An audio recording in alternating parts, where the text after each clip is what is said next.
My fiancé texted, "Wedding still on, but my ex is my +1 as a friend."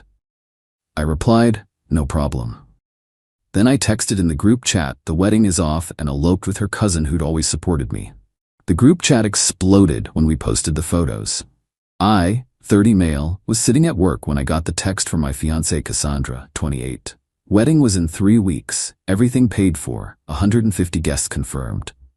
"Hey babe, need to tell you something. Remember how we said we could each bring a +1 to the wedding for friends who didn't get invites? Well, Ezra reached out and he's going through a rough time. Lost his job, his dad's sick. I want to invite him as my +1. Just as a friend. He needs support right now." Ezra, her ex of 4 years. The guy she told me was ancient history and basically like a brother now. I stared at my phone for a solid minute, then typed, "No problem." She immediately called. I let it go to voicemail. Text from her, "Really? You're okay with it?" Me, "Yep. Your wedding, your choice. Our wedding, babe, and thank you for being so understanding. This is why I love you." I put my phone down and opened our wedding planning group chat, the one with both families, the wedding party, everyone. 58 members. "Hey everyone. Quick update. Wedding's off, we'll explain later. Those who bought plane tickets, I'll reimburse you. Sorry for the inconvenience." Then I turned off my phone and went back to work. Update 1, turned my phone back on at 5 p.m. 312 missed calls, 89 text threads. Phone literally crashed twice trying to load everything. The group chat was nuclear. Some highlights. Cassandra, "What the hell?" Kyle, "This isn't funny." Her mom, Patricia, "Kyle, sweetie, what's going on? Is this a joke?" Her dad, Robert, "Son, whatever the issue is, we can work through it." My best man, Diego, "Bro, what happened?" Her maid of honor, Tiffany, "Kyle, you're being dramatic. Whatever Cass did, this is an overreaction." But here's the interesting part. Cassandra's cousin Luna, 26, private messaged me. "Finally, good for you. She's been texting Ezra for months. I tried to warn you but didn't know how. If you need anything, I'm here." Luna and I had always been cool. She was the black sheep of Cassandra's family. Tattoo artist, no filter, called people on their BS. She'd made a few comments about Cassandra being exhausting, but I thought it was just family drama. I texted her back, "Thanks. Wanna grab coffee tomorrow and fill me in?" "Absolutely. And Kyle? Check her iPad. The messages sync." I drove home. Cassandra's car wasn't there. Good. Her iPad was on the coffee table. I knew the password, her birthday, because she's that basic. The messages with Ezra went back 8 months. 8 months. Not explicit, but definitely not just friends. Lots of "I miss us" and "remember when we," and "Jordan doesn't get me like you did." "My name's Kyle, Tabu." She was texting him about some other dude named Jordan while engaged to me. Turns out Jordan was her work friend who she was also stringing along. The latest thread was about the wedding. Ezra, "I can't believe he said yes to me coming." I know, right? He's so trusting. It's actually kind of pathetic. "You sure you want to marry him?" "The wedding's already paid for. My parents would kill me. Plus he's stable. Good job, nice apartment. After we're married for a year or 2, we can figure out us." I screenshot everything. Emailed it to myself, backed it up to 3 different clouds. Then I packed a bag and left. Went to my buddy Diego's place. Told him everything. He poured me a whiskey and said, "Bro, you handled that better than I would've. I'd have burned everything down." Oh, I'm not done yet. Update 2. Met Luna for coffee. She came with receipts. Receipts. Turns out this wasn't Cassandra's first rodeo. She'd done this to her college boyfriend too. Got engaged, kept her ex around, then left the fiancé at the last minute for the ex. But the ex didn't want her back, so she played victim. "Why didn't anyone tell me?" I asked. "Would you have believed us? You were in love." Plus Patricia, Cassandra's mom, threatens anyone who speaks ill of her precious daughter. I'm already the family disappointment, so I degaff. Luna also told me that Cassandra had been telling people I was controlling and jealous to pre-explain why I might react badly to Ezra coming. Setting the narrative. "She's going to paint you as the bad guy," Luna warned. "Let her try." We talked for 3 hours. Luna's actually hilarious and smart, and she'd been in my corner this whole time without me knowing.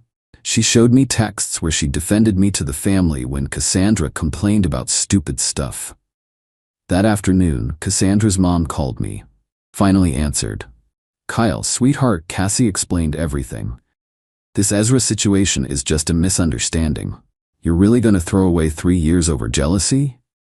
Patricia, I have the messages. She's been emotionally cheating for 8 months and planning to use me as a stability placeholder. All couples have rough patches. She called me pathetic for trusting her. Silence. Even so, the wedding is in 3 weeks. Do you know how embarrassing this is for us? We've spent $30,000. I offered to reimburse people. That's not the point. Cassandra is devastated. She's been crying for 3 days. Good. I hung up. Then I get a text from Luna. Family meeting at Patricia's tonight. They're planning an intervention for you, just FYI. Thanks for the heads up. Want to do something fun instead? There's a tattoo convention downtown. I thought about it for maybe 2 seconds. Pick me up at 7. Update 3. So Luna and I went to that tattoo convention.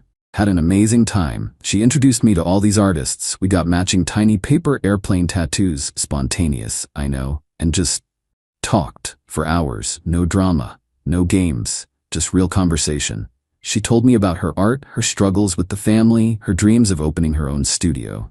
I told her about feeling like I'd been performing the role of perfect fiancé for so long I'd forgotten who I actually was. You know what you need? She said, to do something absolutely insane. Something the old Kyle would never do. Like what? I don't know. Quit your job. Travel the world. Elope with someone random. We both laughed. But the seed was planted. Meanwhile, Cassandra went DEFCON 1. She showed up at my work. Security had to escort her out. She told everyone I was having a mental breakdown and she was trying to save me from myself. She got her friends to blow up my social media saying I was abusive and controlling. Posted photos of us with captions like, "I gave you everything and you threw it away over your jealousy." Then she made her critical error. She posted in the wedding group chat, "For those asking, Kyle's jealousy and control issues have finally shown their true colors. He's thrown a tantrum because I wanted to help a friend in need. I'm sorry you're all affected by his instability. Ezra has been nothing but supportive through this difficult time." I posted the screenshots, all of them, 8 months of messages. Her calling me pathetic, her plan to use me, everything. The group chat went silent for exactly 3 minutes. Then, my mom, "Oh honey, I'm so sorry." Diego, "Cassandra, this is messed up." Cassandra Marie, "Is this real?" Even Tiffany, "Cass, girl, this ain't it." But the best response came from Luna, who posted, "Shocking. Absolutely shocking. Who could have seen this coming? Oh wait, everyone who knows Cassandra's history. Remember Tyler from college, Cass? Same playbook." Cassandra left the group chat. Patricia texted me privately, "You've humiliated our family. This could have been handled privately." Your daughter humiliated herself. I just provided evidence. Then Luna texted me, "Want to get out of town for a bit? I know a great place in the mountains." Update 4. Luna and I went to the mountains. Just as friends, honestly. We needed to clear our heads. But something shifted during that trip. We talked about everything. Life, dreams, fears, the absolute dumpster fire that was my almost wedding. She told me how she'd had a crush on me since I first started dating Cassandra, but never said anything because you don't do that to family. But watching Cassandra treat me like trash for 3 years had been killing her. "You deserved better from day one," she said. "He just couldn't see it." We were sitting by a lake, watching the sunset, and I just kissed her. Probably stupid, definitely complicated, but it felt more real than my entire relationship with Cassandra. "This is insane," she said. "My family will lose their minds." "Yeah. Want to make it worse?" "What do you mean?" She grinned. "There's a courthouse 20 minutes from here." I stared at her. "You're not serious." "Why not? We've known each other 3 years. You're single. I'm single. We actually like each other. Plus imagine Cassandra's face." "That's a terrible reason to get married." "Okay, how about this? I've watched you for 3 years. You're kind, funny, loyal, and you put up with way too much BS. I've been in love with you since you helped my grandmother move apartments without being asked. You just showed up with a truck and pizza. That's who you are." "Luna, I'm not saying forever. I'm saying let's do something crazy. We can always annul it if we want. But right now, in this moment, doesn't this feel more right than anything with Cassandra ever did?" It did. It absolutely did. So we did it. We eloped. 2 witnesses from the courthouse staff, Luna in her ripped jeans and band t-shirt, me in cargo shorts and a hoodie. The clerk said we were the happiest couple she'd seen all week. We took a selfie outside the courthouse, both laughing, holding up our marriage certificate. Luna captioned it, "When you know, you know." We posted it to the group chat. The chat exploded. Update 5. I had to mute my phone. It was literally overheating from the notifications. Patricia called Luna, screaming so loud I could hear it from across the room. "You stole your cousin's fiancé." He wasn't her fiancé anymore, Aunt Pat. She made sure of that when she chose Ezra. "This is sick. Your family. Cassandra's family. Kyle's my husband," Patricia actually screeched, like a pterodactyl. Cassandra texted me, "You married my cousin? Are you insane? This is psychological warfare." No, psychological warfare is emotionally cheating for 8 months then trying to bring your ex to our wedding. "I'm going to sue you for emotional distress." Good luck with that. Her dad, Robert, actually called to congratulate us, which was unexpected. I'm disappointed in how Cassandra handled things. Luna's a good girl. Treat her right. I will. Also, Cassandra's moving back home. She got fired. Fired? Why? She was apparently involved with 3 different coworkers. HR found out when she tried to list them all as emergency contacts. I couldn't help it. I laughed. But the best reaction came from Ezra, who messaged me. "Dude, I had no idea she was playing me too. She told me you two were basically separated. I'm sorry. You still showed up knowing she was engaged. Fair, but marrying her cousin? That's savage." Thanks. Diego's reaction, from almost marrying a manipulator to eloping with her cooler cousin? Upgrade of the century. When's the real reception? Even my mom, after the initial shock. "Luna's the one with the purple hair? I liked her. She complimented my potato salad at the engagement party. Cassandra said it was too mayonnaise-y." Final update. So here's where everyone ended up. Cassandra, living with her parents, unemployed, and according to the family grapevine, both Ezra and Jordan want nothing to do with her. She started a blog about surviving narcissistic abuse that has 4 followers, all bots. She tried to show up at Luna's tattoo studio to talk, but Luna's co-workers, big tattooed take-no-BS artists, told her to leave. She posts cryptic quotes about betrayal and karma daily. No one engages. Patricia, still not talking to Luna or me, sent us a bill for emotional damages to the family reputation. We framed it. It's hanging in our bathroom. Quietly sent us a wedding gift, a nice coffee maker and a card that said, "You two make more sense anyway." He comes to Luna's studio sometimes to check on his investments. He doesn't have any, but really just to escape Patricia and Cassandra. Ezra posted a public apology about the whole situation. Apparently, Cassandra had been telling him we were in an open relationship. He's in therapy now. Good for him. Luna and I, still married, not because of spite or revenge, but because it turns out we're actually perfect for each other. She makes me laugh every day. She's teaching me to tattoo. I'm terrible, but she's patient.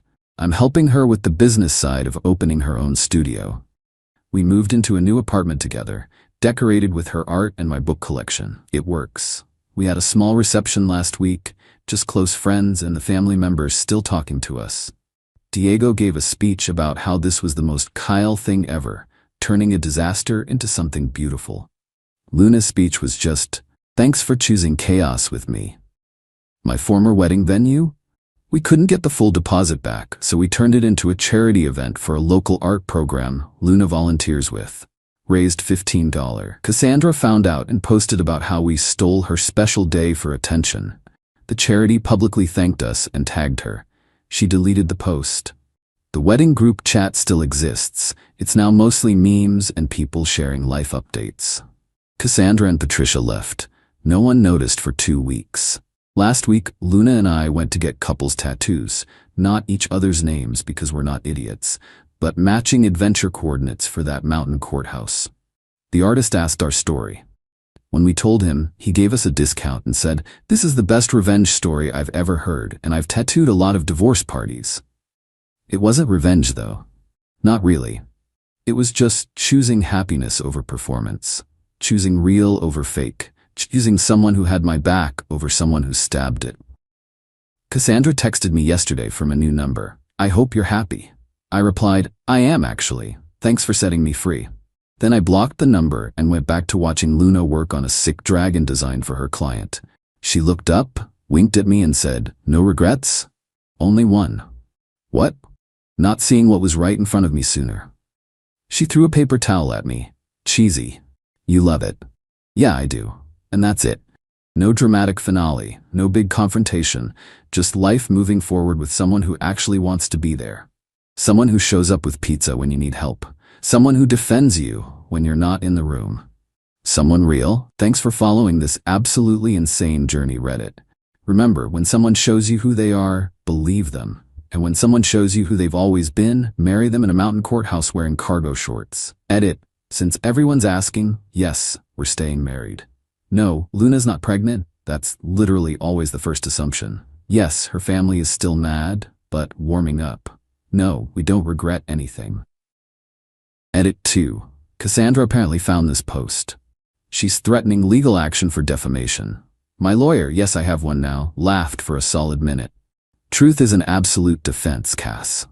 Edit 3. Luna wants everyone to know her studio opens next month. She's offering a discount to anyone who mentions this story. She's calling it the Choose Chaos Special. I love this woman.